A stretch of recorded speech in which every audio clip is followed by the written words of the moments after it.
So much has happened, and overall things are continuing to go in a pretty okay direction, which is awesome.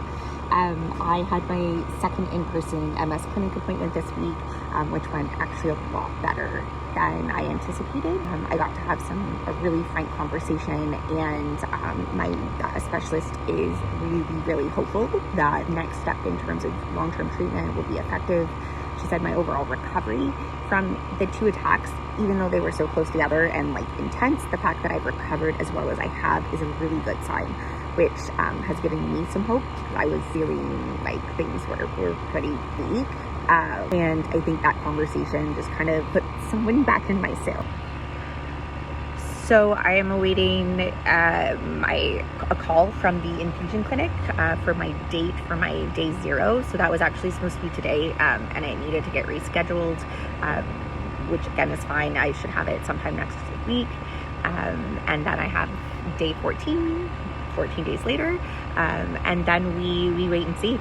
I have a repeat, it's called a re-baseline MRI, I believe in February after that, to see where I'm at, and then we have the second treatment, and it continues from there. So that is really awesome to have this all going as quickly as it is, and I get to reduce the prednisone faster, which is amazing as well, because I'm getting like, again, I don't know how well you can see it here, but you can probably see my neck, like the acne. I'm getting hair, my chipmunk cheeks. I'm starting to gain more and more weight.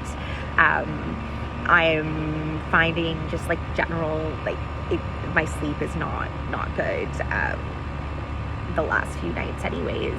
So I'm really excited that I can start to reduce that and not be on it until October, and see how that goes. So those updates are fantastic. Health-wise, I really feel hopeful. One part that I really I'm left scratching my head though from that appointment was my specialist does not see, she thinks overall that I'm not physically impacted, or the disability, the level of deficit isn't there.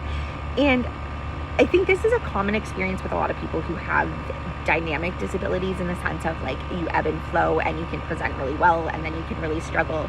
But I can't go up stairs without cramping, and I don't think that part, again, I'm not saying that's the full-blown extent of it all, but I'm just using that as one example. Or not completing a grocery shop without a cart for support, things like that I'm this is really kind of not my baseline. I was doing 10,000 steps before noon, and now I avoid going up the stairs at home, and I wouldn't take the stairs in public if I wanted to continue on with my day.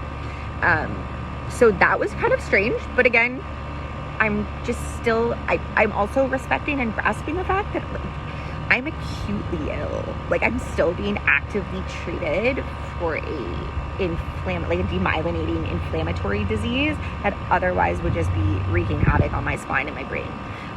So even though I'm presenting this way and I have treatment that's keeping me where I'm at and moving to better treatment and long-term treatment, I think for myself, I really need to wrap my head around the fact that where I am right now is still wilderness season, and I'm not at a baseline. I'm learning and relearning boundaries every single day. I'm learning where my energy sits. I'm learning how I tolerate heat, which is not very well, and what that all means, and what do I get to push through in terms of, say, the leg cramping. You know what? Is this going to be a part of my life forever and ever? Probably. What does that mean? I don't know. But I don't think I actually have to figure it out right now. And I think that was more of where her sentiment was coming from, was that right now we don't really know, because this is what's happening right now, and this is not my new normal. This is wilderness. And I'm just really grateful, like I say, for the level of function and where I'm at.